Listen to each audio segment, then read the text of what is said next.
अपराध हुआ है, श्रद्धा मारी गई है।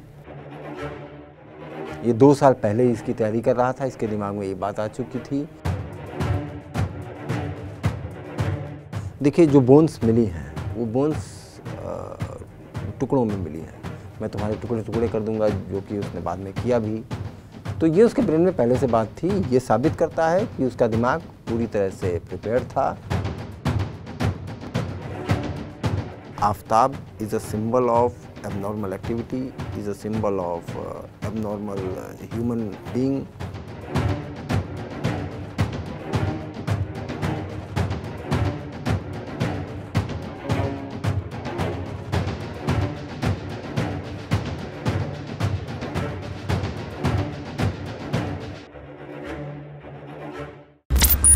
श्रद्धा मर्डर केस, ये कोई ऐसा वैसा केस नहीं है। ये एक ऐसा केस है जिसने न सिर्फ दिल्ली को बल्कि पूरे देश को झकझोर कर रख दिया और लोगों के मन में तमाम सवाल हैं कि ये क्यों हुआ, कैसे हुआ, कैसे पूरी इसकी प्लानिंग हुई। आज हमारे साथ इंद्रजीत राय हैं जो कि फॉरेंसिक मामलों के जानकार हैं, ह्यूमन बॉडी भी काफ़ी अच्छे से समझते हैं।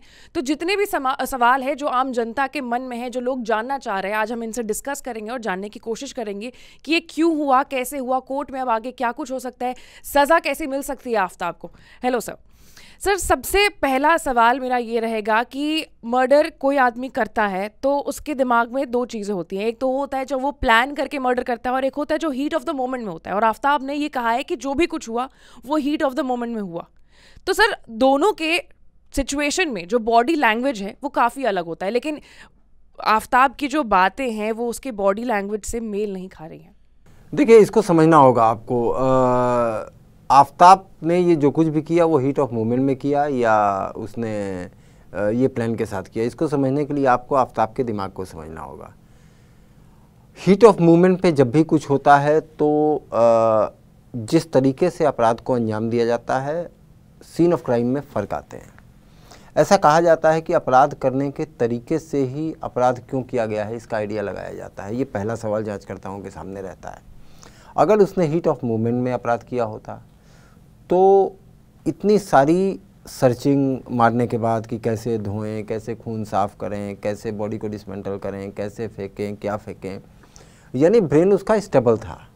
जब भी हमसे कोई गलती होती है या हम हीट ऑफ मूवमेंट में कुछ कर देते हैं तो एक नॉर्मल ह्यूमन इमोशन होता है, बाद में हम पछताते हैं और हमारे एक्शन से ही रिफ्लेक्ट होता है। आफ्ताब के एक्शन से कहीं भी इस बात का रिफ्लेक्शन नहीं हुआ कि उसको किसी तरीके का पछतावा था। ना ही उसकी जो वोकैबुलरी है, जो शब्दों का चयन है, जो उसने पूछताछ में जांचकर्ता कर रहे हैं और जिन शब्दों का वो इस्तेमाल कर रहा है, जो जानकारियाँ वो दे रहा है, जिस तरीके के सीसीटीवी फुटेज वगैरह सामने आए हैं, तो कहीं से भी ये देखकर ऐसा नहीं लगता कि उसने ऐसा हीट ऑफ मूवमेंट में किया। दूसरी बात, जब भी हम सैड होते हैं, जब भी हम हैप्पी होते हैं या जब भी हमें किसी चीज़ की ग्लानि होती है तो हमारा न्यूरो सिस्टम एक अलग तरीके से रिएक्ट करता है। वो न्यूरो सिस्टम ही हमारी पूरी बॉडी को गवर्न करता है। अब अगर हम बहुत खुश हैं तो हमारा न्यूरो सिस्टम हमारे हैंड्स को, हमारी नोज़ को, हमारे आइज़ को, हमारी स्किन को अलग तरीके के निर्देश देगा, हम अलग तरीके से एक्ट करेंगे। अगर हम दुखी होंगे तो हमारा न्यूरो सिस्टम उस हिसाब से उस पर्सपेक्टिव में इंस्ट्रक्शन देगा। तो जब भी हम दुखी होते हैं या खुश होते हैं तो हमारी बॉडी लैंग्वेज देखकर लोग कहते हैं कि अरे आप आज बहुत खुश हैं। ये इसी वजह से होता है क्योंकि न्यूरोलॉजिकल सिस्टम का रिएक्शन दूसरा होता है। यही फ़िलॉसफी लागू होती है आफ्ताब पे। आफ्ताब ने जो अपराध किया, उस अपराध के बाद अगर ये हीट ऑफ मोमेंट में होता तो उसके फिजिकल जो संकेत हैं वो दूसरे मिलते। जो बातचीत और में वो शब्दों का चयन कर रहा है या जो लिंग्विस्टिक का इस्तेमाल कर रहा है, जो कॉन्फिडेंस दिखा रहा है, वो बिल्कुल नहीं होता। जब उसे अदालत ले जाया जा रहा है, जो सीसीटीवी में फुटेज हैं उसमें पूरी तरह से कॉन्फिडेंट दिख रहा है। एक ऐसा न्यूरोलॉजिकल सिस्टम जिसे दुख हो, जिसे इस बात का एहसास हो गलती हो गई है, वो कभी भी इस तरीके के बॉडी सिग्नल्स को उसका न्यूरोलॉजिकल सिस्टम नहीं देगा। सर, महिलाओं के लिए और पुरुषों के लिए रिएक्ट करने का जो रिएक्शन का तरीका होता है वो काफ़ी अलग होता है। जैसे जो पुरुष होते हैं वो काफ़ी मैच्योरली चीज़ें हैंडल करते हैं और औरतें जो होती हैं वो आमतौर पर डर जाती हैं। अगर यहाँ पर ये प्लान्ड चीज़ है तो अगर एक महिला होती इस जगह पर तो वो किस हिसाब से रिएक्ट करती? देखिए, अगर आप जेलों में जाएं और जो पुरुष कैदी हैं उनके अगर आप अपराधों का एनालिसिस करें तो बहुत वैरायटी मिलेगी आपको। चोरी भी मिलेगी, डकैती भी मिलेगी, ड्रग्स मिलेगा, मर्डर मिलेंगे, सब कुछ मिलेगा। लेकिन अगर आप महिलाओं की जेल में जाइए, महिलाओं के कैदियों के क्राइम को अगर एनालिसिस करिए तो दो ही चीज़ मिलती है, या तो मर्डर या ड्रग्स। इसके पीछे एक रीज़न है, एक से एक्सट्रीम फाइनेंशियल और बायोलॉजिकल गेन जुड़ा हुआ है ड्रग से, दूसरे से एक्सट्रीम नफरत जुड़ी हुई है। तो महिलाएं ज़्यादातर इन्हीं अपराधों में शामिल मानी जाती हैं। लेकिन मेरा एज ए एक्सपर्ट मानना है, फॉरेंसिक साइंस को मैंने पढ़ा है और मैंने समझा है कि अपराध एक कॉग्निटिव प्रोसेस है। अपराध ही ऐसे नहीं बनता है। अपराध एक बीज है जो धीरे धीरे बड़ा होता है और वो पेड़ की शक्ल या पौधे की शक्ल लेता है।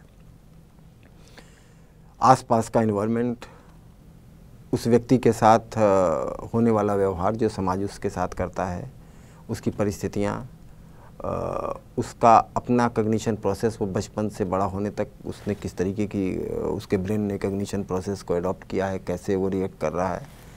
बहुत सारे फैक्टर्स होते हैं जो तय करते हैं कि एक अपराधी का फॉर्मेशन किया जाए, समाज में एक अपराधी बनाया जाए। तो ये इतना इसे आप सिर्फ महिला और पुरुष पे कैटेगराइज नहीं कर सकती हैं। बहुत दूसरे फैक्टर हैं जो काउंट करते हैं, जिन पे बहुत सारी रिसर्च हो चुकी है, बहुत सारी हो रही है। तो लेकिन सिर्फ महिला और पुरुष पे नहीं बांटा जा सकता है। रिएक्शन हो सकता है, उस वक्त उसका साइकोलॉजिकल प्रोसेस और न्यूरोलॉजिकल प्रोसेस कैसे रिएक्ट कर रहा है, इस पे भी डिपेंड करता है। हो सकता है कि एक पुरुष जो है कम उत्तेजित हो और महिला ज़्यादा उत्तेजित होकर किसी अपराध को कर दे, किसी बहुत वहशियाना तरीके से कर दे, पुरुष ना करे या पुरुष कर दे महिला करे। तो ये कोई फिलॉसफी नहीं हो सकती है कि महिला होती तो क्या करती। देखिए, कोई भी कर सकता है, डिपेंड करता है कि जो बाकी फैक्टर उसके साथ एसोसिएटेड हैं वो किस कदर उस पर इम्पैक्ट डाल रहे हैं।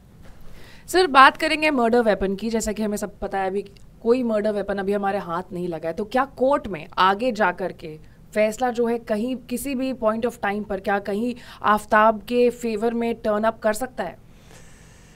देखिए, अदालत में जो ट्रायल का प्रोसेस होता है वो एक तरह की जंग होती है, एक तरह की लड़ाई होती है बचाव पक्ष और प्रोसिक्यूशन के बीच की। दोनों के अपने हथकंडे होते हैं, दोनों की अपनी स्ट्रेटजी होती है। बचाव पक्ष ज़रूर कहेगा कि भाई मर्डर वेपन कहाँ है, हमने नहीं काटा, हमने नहीं मारा, काटा है तो आप हथियार लाओ। लेकिन ये दलीलें बहुत काम नहीं आएंगी। देखिए, जो बोन्स मिली हैं वो बोन्स टुकड़ों में मिली हैं। अब जैसे ये बोन है, अब इस बोन को अगर चाकू से काटा जाएगा तो जो इसके अंदर का काटने का जो लेयर है वो डिफरेंट तरीके से फॉर्म करेगी। आरी से अगर काटा जाएगा तो इसकी जो लास्ट लेयर होगी उसको अगर माइक्रोस्कोप में देखा जाएगा तो इस बात के एविडेंस मिलेंगे कि इसको आरी से काटा गया है, क्योंकि उसकी जो एज है वो इंडिकेट करेगी। तो ये जांचकर्ताओं को पता चल चुका है कि पॉसिबल वेपन क्या है। अगर वेपन नहीं भी मिलता है तो जो प्राइमरी एविडेंस मटेरियल है उसकी बोन्स, उससे ये बताया जा सकता है कि देखिए, एक्सपर्ट इसको कोर्ट ऑफ लॉ में टेस्टिफाई करेगा कि भाई इसको इस वेपन से काटा गया है, इसलिए इस पे ऐसी रेज बनी है। तो वेपन का इंटरकनेक्शन वहाँ पे हो जाएगा। लेकिन सिर्फ वेपन न मिलने से आफ्ताब बच पाएगा ऐसा मुझे नहीं लगता है, क्योंकि अपराध हुआ है, श्रद्धा मारी गई है, उसके ब्लड के स्टेन इसके फ्रिज में मिले हैं, इसके बताने पे ही हड्डियों की रिकवरी हुई है, तो बाकी एविडेंस तो हैं। तो ऐसा नहीं है इससे इसको बहुत बेनिफिट मिलेगा। लेकिन हाँ, अगर मर्डर वेपन होता तो प्रोसिक्यूशन और एग्रेशन से और बेहतर तरीके से इस आरोप को सिद्ध कर पाता।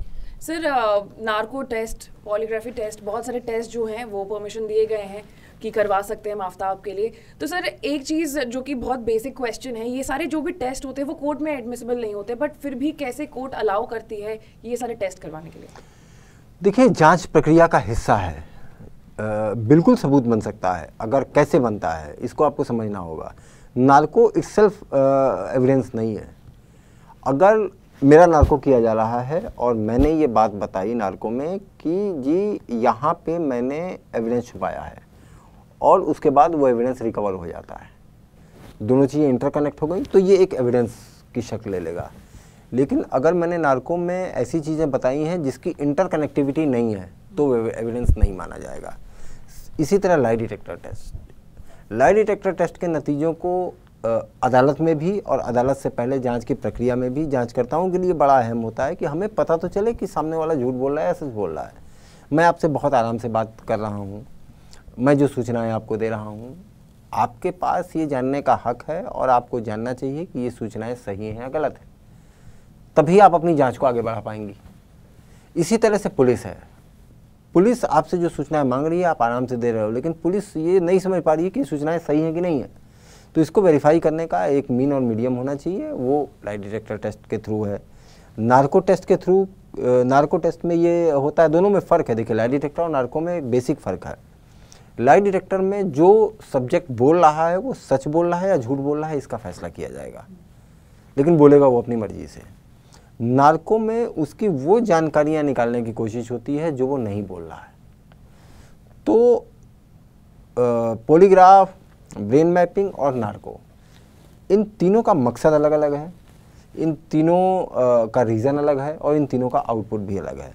इसलिए अदालत ने बहुत सारे टेस्ट करने की परमिशन दी है, वरना अगर एक ही तरह के होते तो अदालत शायद तीनों परमिशन ना देती या अलग अलग टेस्ट करने की परमिशन ना देती। वहाँ पे जांचकर्ताओं ने बताया होगा हमको ये चाहिए, ये चाहिए, ये चाहिए, इसलिए उन्होंने परमिशन मांगी होगी। तो इन टेस्टों से मिली जानकारी इटसेल्फ एविडेंस नहीं है, लेकिन अगर वो किसी दूसरे एविडेंस के साथ कोरिलेट हो जाती है तो एविडेंस भी बनेगी और जांच को सही दिशा में ले जाने में मदद करेगी। इसलिए अदालतें इसका आदेश देती हैं कि ठीक है, आप करा लीजिए। सर, हमें एक लेटर मिला था 2 साल पहले, जो कि 2020 में, साल 2020 में श्रद्धा ने पुलिस को लिखा था, और उसमें उसने इस बात का जिक्र किया था कि आफताब श्रद्धा के टुकड़े कर देगा, वो उसे जान से मार देगा। फिर कुछ महीने बाद, कुछ दिनों बाद एक और लेटर पुलिस को दिया गया था श्रद्धा की तरफ, जहां पर उसने ये बात लिखी थी कि हमारे बीच में लड़ाई हो गई थी, उसके माँ बाप ने आकर के सॉल्व कर दिया। इन सारी चीज़ से हमें एक चीज़ बहुत क्रिस्टल क्लियर पता चल रहा है कि इन दोनों के जो रिश्ते थे वो आपस में ठीक नहीं थे, और इससे श्रद्धा को इस बात का अंदाज़ा था कि एक न एक दिन उसको ऐसा कुछ फेस करना पड़ सकता है। लेकिन इसके बावजूद भी सर, क्यों वो 2 साल तक इंतज़ार करती रही, आफताब के साथ रहती रही? देखिए, रिलेशन कोई भी होता है उसमें एक होप होती है। अब ये होप जो है वो दोनों तरफ से होती है। अब श्रद्धा के अंदर ज़रूर होप थी कि शायद बच जाए, शायद बच जाए, इसीलिए वो टाइम को और कंटिन्यू कर रही थी। अगर उसको होप नहीं होती तो वो एग्जिट कर जाती। आफताब की तरफ से ऐसा नहीं था। उन लेटर में आपने एक बात बताई कि वो टेंस रिलेशन, और एक लेटर में मैंने पढ़ा कि ये भी लिखा था कि मुझे मार देगा, ये मुझे काट देगा। देखिए, आफताब के ब्रेन में ये बात पहले ही आ चुकी थी कि उसका ब्रेन ऐसा कर सकता है, ऐसा सोच सकता है। देखिए, हत्या हाथ नहीं करता है, हाथों को तो ब्रेन इंस्ट्रक्शन देगा कि इसको काटिए, तो हाथ काटता है। यानी कि रूट कॉज जो है ब्रेन है। ब्रेन में इस तरह की एक्टिविटी का फॉर्मेशन 2 साल पहले हो चुका था। श्रद्धा का लेटर उसका एविडेंस है। तो ये भी इसके खिलाफ एक एविडेंस बनेगा कि ये ब्रेन, ये व्यक्ति पूरी तरह से प्रिपेयर्ड था। ये 2 साल पहले ही इसकी तैयारी कर रहा था, इसके दिमाग में ये बात आ चुकी थी। ये हीट ऑफ मूवमेंट या किसी उत्तेजना के कारण इसने नहीं किया, ये लेटर एविडेंस है। तो इसके ब्रेन का ये सोचना, बट ऑब्वियस है, श्रद्धा से कहता होगा मैं तुम्हें काट डालूंगा, मैं तुम्हें मार डालूंगा, मैं तुम्हारे टुकड़े टुकड़े कर दूंगा, जो कि उसने बाद में किया भी। तो ये उसके ब्रेन में पहले से बात थी। ये साबित करता है कि उसका दिमाग पूरी तरह से प्रिपेयर्ड था और वेल प्लान था। सर, फिल्म का जिक्र किया गया है। डेक्स्टर एक अमेरिकन शो है जिसको देख करके ही आफताब ने सारी चीज़ें सीखी कि कैसे बॉडी डिस्पोज करनी है, कैसे ब्लड स्टेन साफ करने। तो कहीं ना कहीं हम ये चीज़ क्या कह सकते हैं या फिर ये चीज़ मान सकते हैं कि आजकल जो भी क्राइम हो रहा है तो ये कहीं ना कहीं मतलब टीवी सीरियल से, फिल्मों से, उनके प्लॉट से इंस्पायर्ड है? देखिए, इसे आपको इस तरह समझना होगा, जब हम सब बच्चे थे तो हमने अपने घर वालों को देख के सीखा कि गिलास को ऐसे पकड़ते हैं और पानी पीते हैं। हमने ये देख के सीखा कि खड़े होते हैं, पैर एक दूसरे आगे बढ़ाते हैं तो हम चलते हैं। तो इस प्रोसेस को ह्यूमन कॉग्निटिव साइकोलॉजी कहा जाता है कि हम आसपास की चीज़ों से देख के सीखते हैं। तो हर एक चीज़ हमारे ऊपर इम्पैक्ट डालती है। हम रोज़ मंदिर जाएंगे, हम स्पिरिचुअल हो जाएंगे। हम रोज़ जेल जाएंगे, हम नई चीज़ें सीखेंगे। तो ये बात आपकी सही है कि मीडिया या फिल्में या सीरियल से इम्पैक्ट होता है, बिहेवियर पे भी इम्पैक्ट होता है, साइकोलॉजी पे भी इम्पैक्ट होता है और आदमी के ओवरऑल कॉग्निशन पे भी इफ़ेक्ट होता है। अब डिपेंड ये करता है कि उसका ब्रेन जो है वो सही और गलत में फ़र्क कितना करता है। इसकी पूरी एक साइकोलॉजी है जो टेक्स्ट बुक में डिफाइंड है, लेकिन मैं आपको आसान भाषा में समझा रहा हूँ। मैं अभी उठ के इस कांच को तोड़ सकता हूँ, लेकिन मेरा दिमाग कहेगा कि नहीं ये गलत है। तो सही और गलत का फ़र्क जो है वो दिमाग जो है वो डिसाइड करता है और एक्शन को रिजेक्ट करता है। हो सकता है कि मुझे आप पे गुस्सा आ जाए और मेरा मन करे कि मैं इस कांच को तोड़ दूँ या आपके ऊपर मैं इसे फोड़ दूँ। जैसे ये थॉट आएगा, ब्रेन हमारा एक सेकंड थॉट देगा, नहीं ये गलत है। जब सेकंड थॉट स्ट्रांग होगा और फर्स्ट थॉट वीक होगा तो वो उसको ओवर पावर करेगा। लेकिन पहला थॉट, इस कांच को तोड़ने का थॉट बहुत स्ट्रांग है और इसको ओवर पावर करने यानी कि जो जजमेंटल प्रोसेस है वो अगर वीक है तो ये जजमेंटल को रिजेक्ट करेगा, उस एक्ट को अप्लाई कर देगा।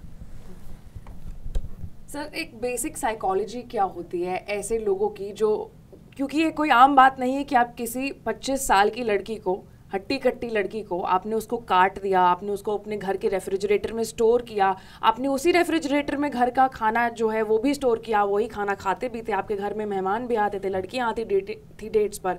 तो ऐसे लोगों की साइकोलॉजी क्या होती है? आफ्ताब को हम लोगों ने देख कर एक बात तो समझ में हमें आ गया है कि उसे 1% का रिग्रेट नहीं है, क्योंकि हमने ना तो उसको रोते हुए देखा, ना तो रिग्रेट आई उसके मन में कि हमें ऐसा नहीं करना चाहिए था, मुझे ऐसा नहीं करना चाहिए था। तो साइकोलॉजी क्या होती है ऐसे मर्डरर्स की? देखिए, मर्डर एक अपने आप में एबनॉर्मल एक्टिविटी है, ये नॉर्मल एक्टिविटी तो है नहीं। अब एबनॉर्मल एक्टिविटी को एबनॉर्मल ब्रेन ही कंट्रोल करेगा या उसको करवाएगा। तो ये जो समाज है जिसमें हम और आप रहते हैं, इसमें ये नहीं माना जा सकता है, नहीं सोचा जा सकता है कि एवरी ब्रेन एक्ट सिमिलर। इसमें हर व्यक्ति एक अलग इन्वायरमेंट में रह रहा है, हर व्यक्ति ने का कॉग्निशन प्रोसेस के थ्रू उसने अलग अलग तरीके से चीज़ों को सीखा है, सबकी परिस्थितियां अलग हैं, सबका जो ग्रोइंग थॉट है वो अलग डेवलप हुआ है। तो ऐसा नहीं है कि सिर्फ आफ्ताब ही इस समाज में ऐसा है। आफ्ताब जैसे बहुत सारे अपराधी ऐसे हैं। चूँकि ये मीडिया में मामला सामने आ गया है इसलिए आप और हम इसकी चर्चा कर रहे हैं। दुनिया में इस वक्त जब हम बात कर रहे हैं ऐसे गुनाह बहुत सारे इस वक्त हो रहे होंगे।